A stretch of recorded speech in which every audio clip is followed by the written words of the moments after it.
Huh? Where? How so? Because we can see you barely. Oh, like if I'm here? Okay. Well, I'd like to. Yeah, I thought we moved it. Oh, you changed the camera. Maybe, yeah. But you can move the camera a little bit, right? But camera catching like the edge of. Oh, we are but not here. Yeah. So you want to move it closer? It's okay. There you go. That's a good right there, yeah.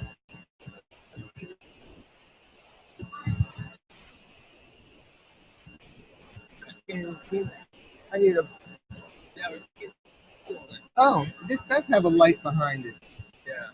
Oh, I didn't know that.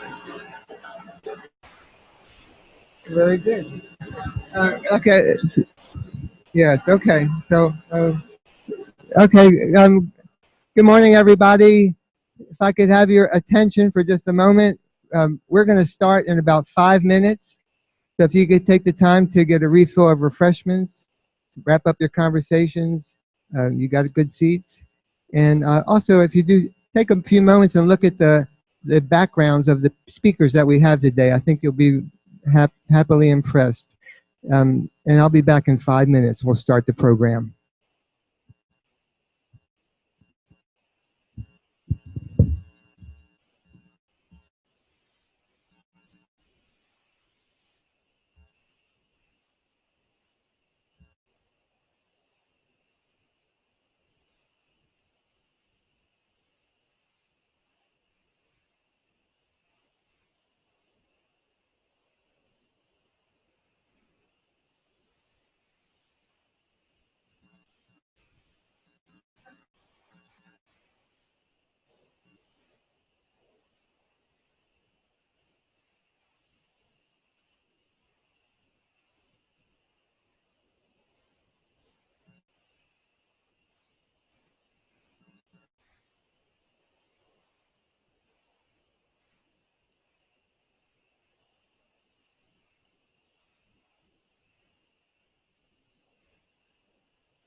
Okay, everybody, we're going to get started pretty close to right on time. Welcome, everybody, to Hawaii Brownfields Forum number 7. My name is Davis Bernstein. I have quite a history with the Hawaii Brownfields program, so I can tell you it's quite a pleasure to be here to serve as your Master of Ceremonies today. So today, whether you're here to learn more about the rail system and transit-oriented development, or if you're here to learn more about the environmental responsibilities that go along with the development around those rail stations, I'd say you're in the right place. Why? Because today's a little different. The Department of Health has teamed up partnership with the City and County of Honolulu to bring you today's forum. And we've also added the Center for Creative Land Recycling based in San Francisco. We've also arranged to have continuing education units through the American Planning Association for those who are interested. And for the first time, we're experimenting with a rudimentary live streaming for those who couldn't or weren't able to be here today. So that's a lot of new stuff for us. And what I'd like to do is, before I go too far, is I wanted to invite the state's Deputy Director for Environmental Health to come and say a few words of welcome. Keith Kawaoka is the Deputy Director for the Environmental Health Administration, which to my mind is pretty much functions as Hawaii's Environmental Protection Agency, because within that administration you have air, water, wastewater, safe drinking water, hazardous waste management, hazard evaluation and emergency response, everything that you think of, and more actually for EPA. So Keith, if you could come join us and say a few words, I'd appreciate it.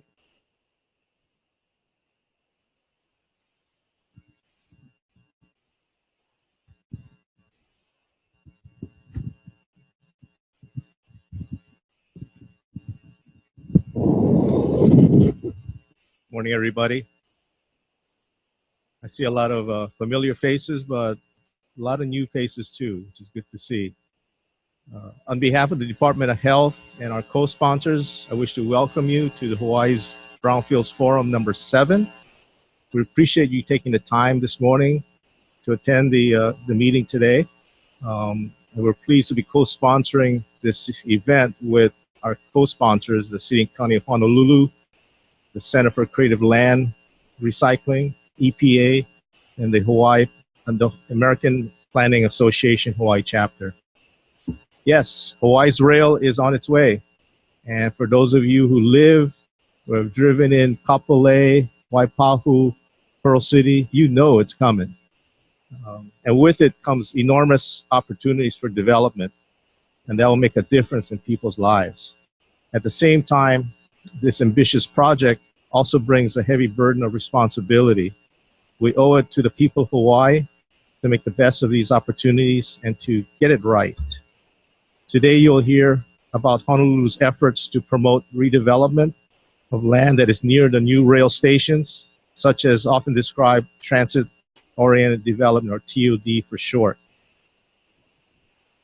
Along with working to optimize development, it is important that we assure that all development is in accordance with federal, state, and local environmental laws. It's good to remind us that these laws are intended to safeguard the public health and not to interfere with development. The role of the Department of Health is to assure that the levels of hazardous substances that might be present on the land are safe for the intended development. Today you'll hear a great deal about the state's program to assure that the land upon this transit-oriented development is being built is safe for the intended use. Land has been contaminated with hazardous substance we also call brownfields. states have been encouraging the safe development of brownfields for nearly 20 years now, starting when we began a program with owners and prospective landowners of contaminated property to help clean them up, the contamination on a voluntary basis. That program is the Voluntary Response Program, or VRP for short. And it was the impetus for the department's starting this Brownfields Forum over 10 years ago now. And as you can see today, the first of which occurred in 2005, you'll see people attending Brownfield 7 and get to know each other, because there's a lot of people that you're going to meet or probably going to be working with each other in the future. So with that, let me once again welcome you to the forum, and I'm sure you have an interesting day. Thank you.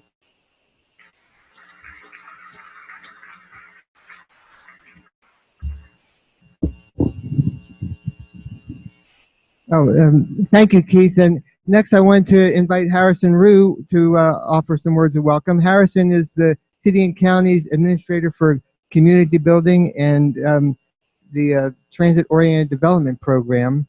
He came 2013 with just a little bit of experience, about half my age worth, and 30 years of transportation and community building. So we're in good hands. Harrison?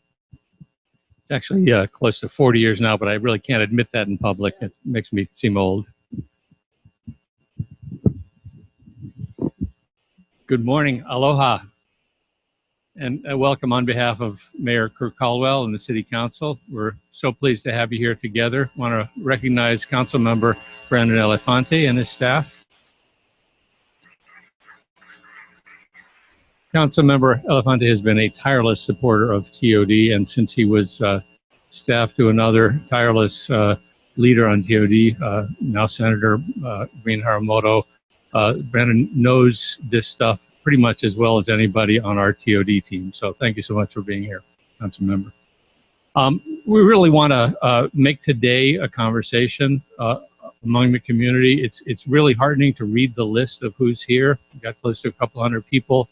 And it really is a marriage of people that are used to going to the Brownfields Conference and used to coming to the TOD events. And you know, we see faces from the environmental community that we don't usually see at TOD. I was talking with Phoenix Grange, who leads the state's environmental program in Brownfields, and she was saying, I don't recognize all these TOD people. They don't usually come to our conferences. So we're so glad that people are coming together to help solve some of the issues and problems that we see with redevelopment of some of these areas along the TOD line. So we'll have a combination of TOD and development panels in the morning and more focus on environment in the afternoon. For those of you who are live streaming, there's lots of stuff available on our websites that you can click through later. We'll make sure those are posted as well. So thank you so much, and with no more talk, let's jump into the program. Davis.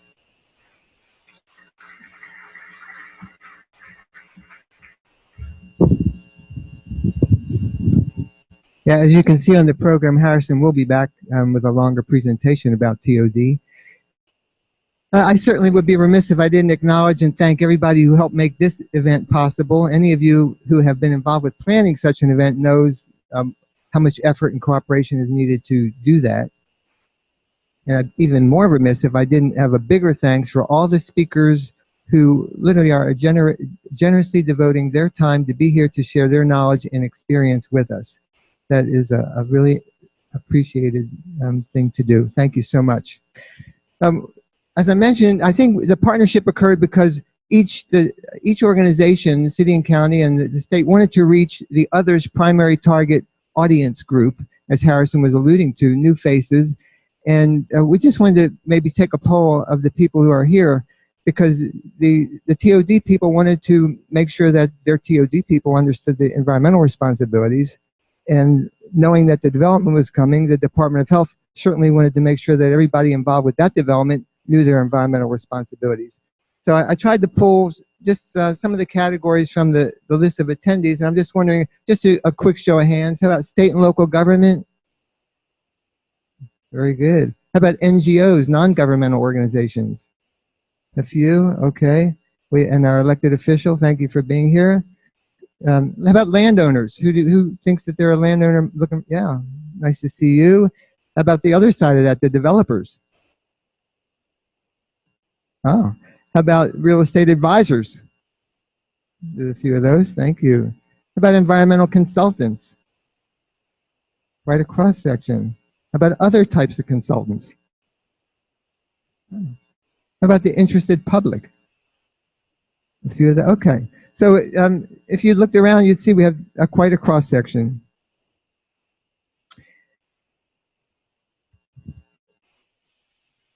Okay, so with that, what I want to do is get started with our first speaker. You're going to be hearing about the rapid rail, not the rapid rail, but the rail transit system.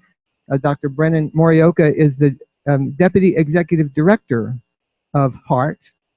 He's here with us today to speak to us about the system itself, Dr. Morioka, and he comes with a lot of experience as well. Vice President of a consulting organization here and the Director of the State Department of Transportation. Maybe help me welcome Dr. Morioka.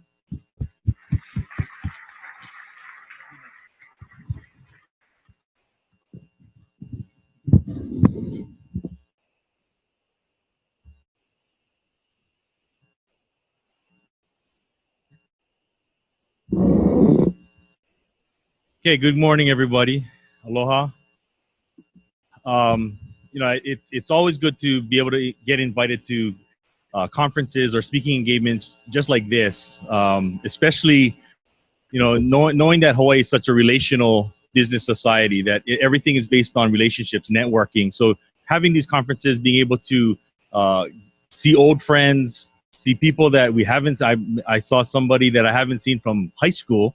And so just, you know, getting together in these kinds of environments is so important to us as a community, that because we get business done because of our relationships and the way that we deal with people. And so having these kinds of forums for us to be able to see who we're dealing with and get to know each other is very important. So these kinds of events for us is always a very pleasure to be a part of.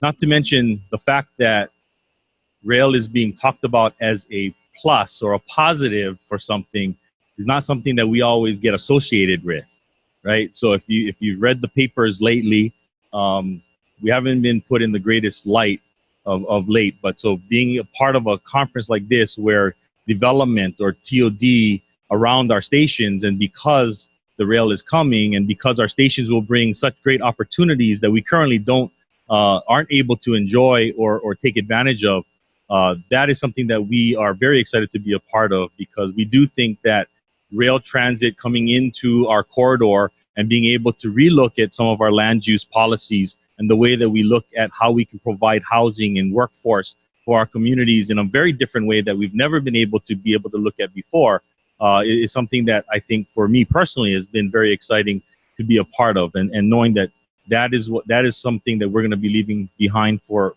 generations to come. So what I'm going to be doing today is really giving you a very quick update on what rail is, what rail is not, and then give you a very quick glimpse of where we are in terms of the status of the project, the construction that has been going on, because unless those of you who drive out to the west side actually go out there on a regular basis, there are many people who do not really cross the Pearl City area. And so you really don't get a chance to see the amount of construction that has already occurred.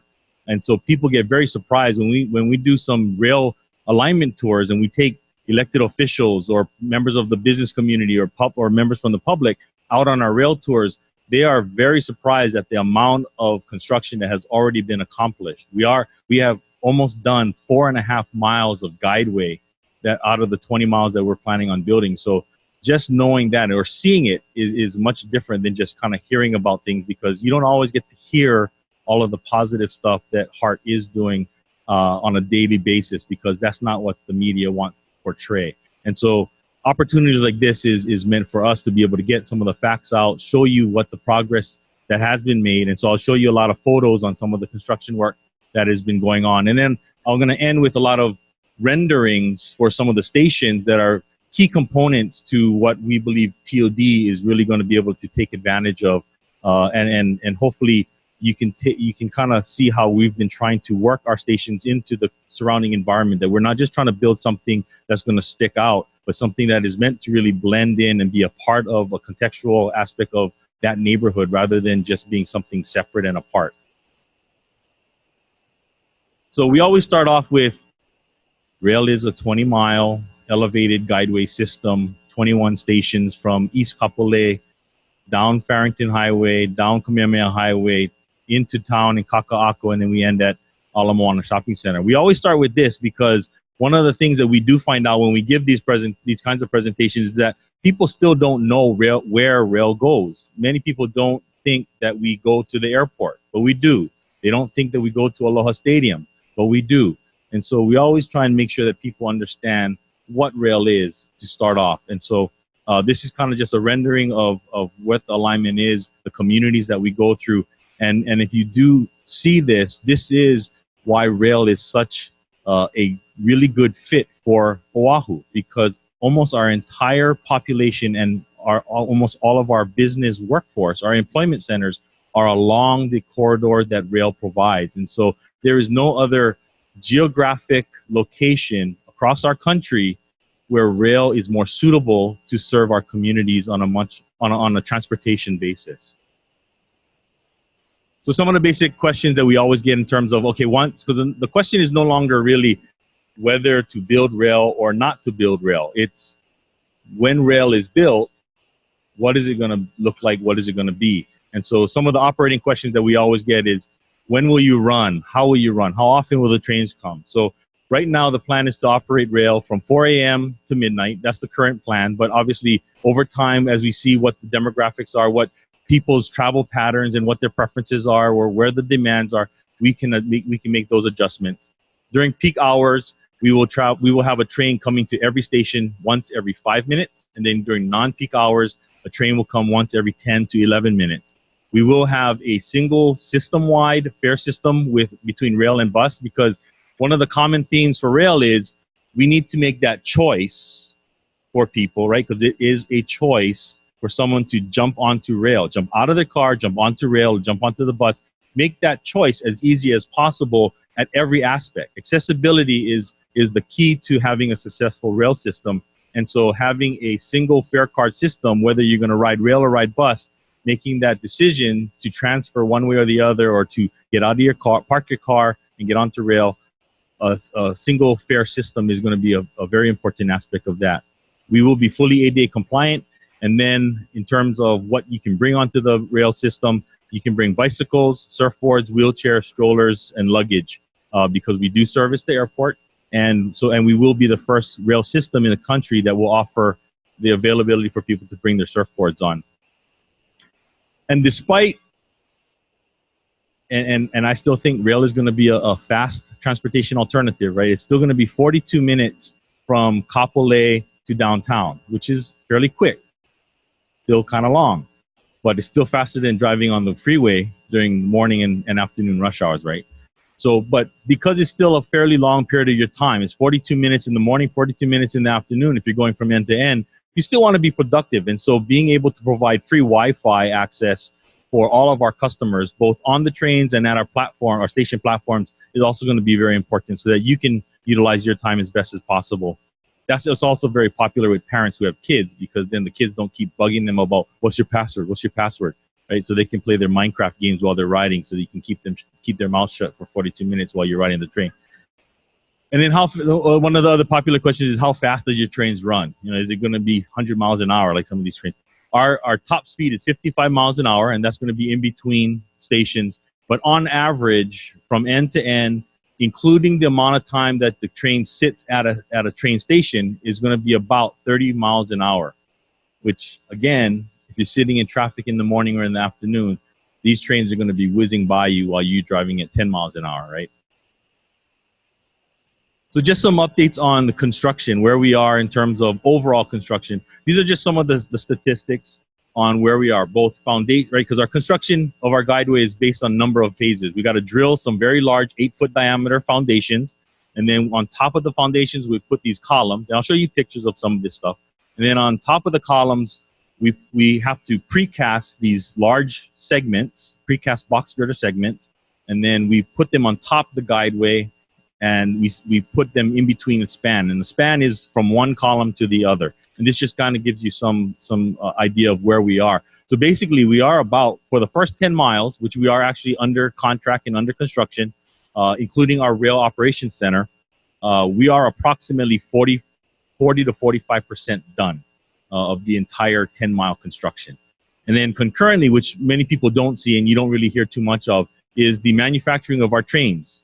Right, the trains are the initial manufacturing occurs in Pistoia, Italy, and then those car shells are then shipped, because we have to comply with Buy America. They're shipped to a factory in Pittsburgh, California, in the Bay Area, where they go through final manufacturing or final assembly, and then they're ultimately shipped over here to Honolulu. And our first 4-car train set is supposed to arrive in the end of first quarter of 2016. So in about 9 months, you're going to start seeing our first cars arrive.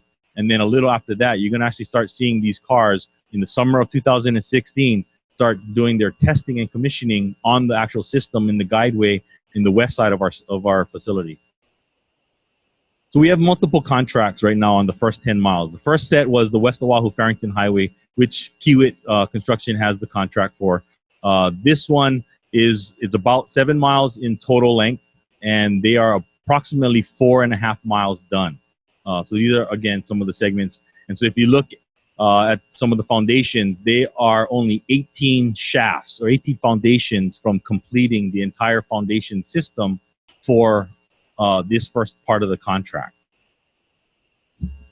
And then just another photo of the Guideway of all the precast segments being placed on top of a yellow truss. The truss goes from column to column, and it kind of moves. It's called a traveling truss because it travels between segments. Once you put the precast segments on, you squeeze them together, then you move the truss over to the next set of spans.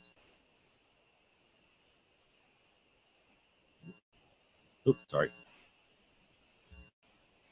Kamehameha Highway Guideway. So Kamehameha Highway. So I'm sorry, Farrington Highway. The West Oahu Farrington Highway is basically from the Kroc Center on Kualakai Parkway to UH West Oahu, down Farrington through Ho'opili, and then into Waipahu, and then we go past Waipahu High School, and we end at LCC, or just by LCC, which is where our rail operations center is.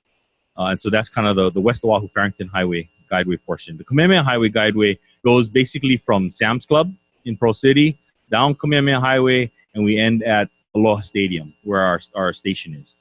And again, right here, most of the work on Kamehameha Highway has been primarily utility relocations, because all of our roads has just tons of utilities underneath. And so part of the problem is, or part of the challenge is to get all these utilities clear for the Guideway to be installed. And so a lot of the upfront work over the course of the last year and a half has really been a lot of the utility relocation work. And then only now you're starting to see all the shafts being drilled and some of the columns coming up, especially right in front of Sam's Club, where you can see a lot of the actual work progressing. And so that's where some of these photos are from. And then I mentioned our Rail Operations Center. This is really the brains of our whole operation. This is where we will control all of our trains, because we are a fully automated driverless system. We will not have drivers on any of our trains, and we will be controlling all these trains from a single source, a single point in our rail operations system. These two buildings that you see, and this is kind of a good aerial. You see all the ballast that has been laid. There's a few miles worth of track already placed in our maintenance facility. The larger facility, our operations and control center. This is actually where we have our high-tech control center, where we have all these screens. It looks like Star Wars kind of thing, where we're actually controlling the trains. This building alone is 145,000 square feet under roof. And so it is a fairly large facility all by itself. Half of the building is our control center, where we actually have offices and all of our technology is stored or housed. But the other half is also where we maintain our trains. All of our trains come back to our maintenance facility every single night, all 80 cars or 20 trains. They come back here every night to either be serviced, washed, maintained, the wheels trued, as well as just to have general maintenance. And the other half of this building, so this part right here, is like a Jiffy Lube on steroids, right? Because the trains pull in, and remember, so think of a Jiffy Lube where you have a pit underneath so you can get to the undercarriage, and then you have cranes above so you can get to the top. But the only thing is, our trains are 240 feet long, right? And we can fit 4 of them. We have 4 bays, so we can fit 4 240-foot trains. So if you think about it, this is much larger than a football field, just for our maintenance facility to maintain our cars every single night. And then the other building is what's called a maintenance of way. So we store a lot of our maintenance equipment, all the things that we take onto the Guideway to maintain the rail line itself, is all stored in that building. And then one of the big things that everybody typically sees is called the balance cantilevers, where we cross H1 going from LCC on this side, on the Mackay side, over to Pearl Highlands or the Banana Patch on the Mauka side. And as for those of you who live on the west side or drive out there consistently, you've kind of seen the progress over time that we actually are now closing it. So we're just about to touch down. Late October, we will touch down on the LCC side. And then within the next month, we will close all these other gaps. So our balance cantilever will be completed by the end of October. And then in a few more months, you'll actually see some of this same type of work happening on going over H1 in Pearl City by the Sears Distribution Center, because that's also where we cross over H1 as well. So you see a very similar type of construction method out on by the Sears Distribution Center. And then just another aerial view of the balance cantilever. Just this engineering feat alone is just an amazing thing to think of, that you are carrying that much concrete and supporting it just like a diving board, right? It just kind of spans out from a single point, and it's just the engineering behind this is just amazing. So these are some photos of the rail car shells.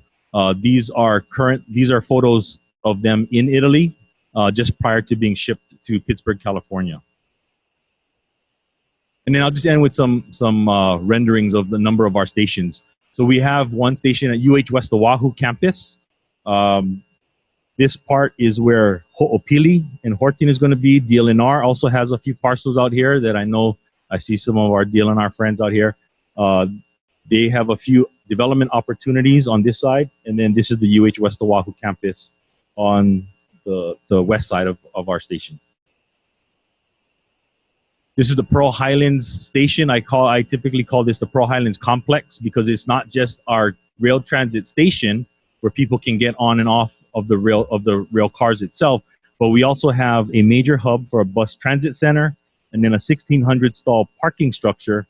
And then this yellow, if you can see it, is a off-ramp straight from H2 coming town-bound, right? Because I had mentioned earlier, it's all about access. It's all about making that choice as easy as possible. So someone driving down H2, driving into town, I want that decision for them to be as easy as possible to say, hey, I'm just going to ride the rail. So I'm going to get off on this ramp, drive straight into the parking structure, get off, and then get onto the rail. Or for those catching the buses also take the same off ramp and go straight to the bus transit center, where they get dropped off right at the foot of our entry to our station. And so again, making that transition from bus transit to rail transit and vice versa, or from cars into the rail system, is very important to make that easy choice. And this is probably one of our largest stations and operating entities, because this is the primary entry point for everyone living in Mililani, Central Oahu, or the North Shore getting into the rail system. Until maybe there's an extension one day. This is our Pearlridge station. This is also, I show this primarily because on the Mackay side, this is also where the city is looking to acquire these parcels over here to, number one, build a bus transit center that will help facilitate this area, but also looking for TOD opportunities to build around the station. Aloha Stadium, we have a station that's in the Kamehameha lot. For those of you familiar with the Kamehameha lot, it's the overflow parking for UH football games. We have an agreement with Aloha Stadium where we will redevelop and control the parking lot. So we'll basically rebuild it into a true parking lot where we will use it as a 600 stall park and ride on a daily basis. But on event days, the night before, we turn it back over to Aloha Stadium for use by the stadium for UH football games. And then they'll clean it up, turn it back over to us for transit use then the very next day. And then this is the station at the Honolulu International Airport. So if you're familiar with it, this is the international parking garage, the newer of all of the parking garages built at the airport. Over here is the overseas parking garage. And again, talk about easy access, easy decisions. We wanted to make it as easy for people to access the airports and the terminals and vice versa. So if you look at these pedestrian concourses, they are designed to match the same level that the other existing pedestrian concourses are in the parking lots. So in the overseas terminal, we match up to the 4th floor, where the existing pedestrian bridges go from the parking structure into the terminal, where you can catch the elevators down. On this side, in the international parking garage, the pedestrian bridge from the international parking garage into the inter-island terminal is at the 6th floor. So that's where we also connect here, so that we reduce the amount of changing of floors as possible, so that the decision for you, again, is all about ease and accessibility. So we kept that in mind. Kapalama Station, we have Honolulu Community College over here on the Mauka side, and then Kamehameha Schools is working with Stanford Carr on, because he has the leasehold right now, but Kamehameha Schools has this property down on this side, and so this whole area is really ripe for redevelopment, not just on the KS side, but also providing other opportunities for Honolulu Community College to see what other kinds of uses can they do to optimize how they view their campus system, and not just looking at the campuses as individual discrete units, but more as a true system where they can utilize and coordinate all of their activities as a true system rather than as individual campuses. Because we do have stations at a number of campuses. UH West Oahu will have 2 stations. Leeward Community College has a station. Honolulu Community College has a station. We have a station on South Street at the Civic Center, which I think I might have a slide of that too. But that is only blocks away from the John A. Burns Medical School. And then ultimately the goal is to get to University of Hawaii at Manoa, right? So we are truly connecting our educational campuses, as well as our downtown station, which I also have a photo of that is will become a central part of Hawaii Pacific University as well. So we do connect a number of academic institutions. This is the Chinatown station, right as we entered the downtown area. Another view of the Chinatown station. So as I said, we do try and blend in the aesthetics as much as we can and make them relevant to the historical nature of the area. And so we do try and have various types of aesthetic treatments or architectural treatments in the area. This is a photo of the downtown, or rendering of the downtown station. This is the side of the HECO power plant, where we're taking a little corner, Irwin Park and HPU down here on the bottom. And then this is actually one of the few stations that we actually physically incorporate our station into an existing building. So we've worked with Pacific Guardian on building our entryway. So our fare gates are inside the Pacific Guardian building itself. And then all the vertical circulation is outside in their plaza, because one of their concerns was if we were to put everything in the plaza, we'd be taking up a lot more of their plaza land, which they view as being very valuable to their tenants, because that's where their tenants kind of congregate and kind of relax, because everybody's under a lot of stress. And so we wanted to try and minimize the amount of land that we actually impacted on Pacific Guardian in its plaza. So in order to do so, we had to coordinate with them, and they had to agree to it by allowing us to build part of our station into their actual physical building. So technically we'll be a tenant. And then this is the Civic Center station. So again, this is down on Halikuila and South. And again, one of our themes is always to try and blend our station in with the adjacent land context. And so if we can build it such that the customer doesn't know where the station limits begin and the other development begins, then we're kind of doing the right things, right? So we want to make sure that there's really no transition between the two, so that it looks as seamless as possible in between our station and the neighboring development. And so again, this is the Keoho Lane, so Kamehameha School's property with Stanford Car's Keoho Lane development, GED building on the other side as well. And so we've worked with both the landowner and the developer in making sure that they had this Woonerf in here for a public causeway, but our plazas on both sides was meant to architecturally blend as well as have a pedestrian flow that made sense, so that it doesn't, you don't look like you have to walk around the station if you want to go to certain places. And then our last station for now is the Ala Moana station at Ala Moana Shopping Center. So we do terminate on Kona Street at this point, and that's the end. It's either the end or the start of our 20-mile system, depending on which way you want to look at it. And then the intent is ultimately to continue on down Kapiolani, up University Avenue to the University of Hawaii at Manoa.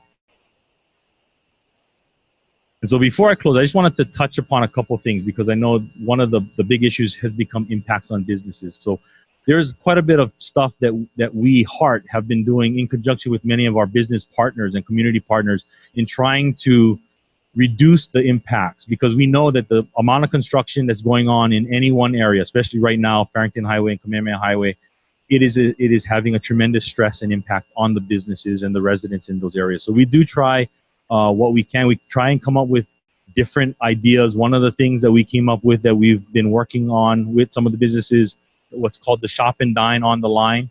I have the web page up on there. If you can go and visit it, what it does is it tries to get people as a community, whether you live along the alignment or in Pearl City, Aiea, or in Waipahu, if you live in Hawaii Kai, we're all in this together. We're all going to be ultimate beneficiaries of the rail system once it's actually built. So if we can all do our part in helping to allow these businesses to survive while we're building, then that's something that we want to encourage.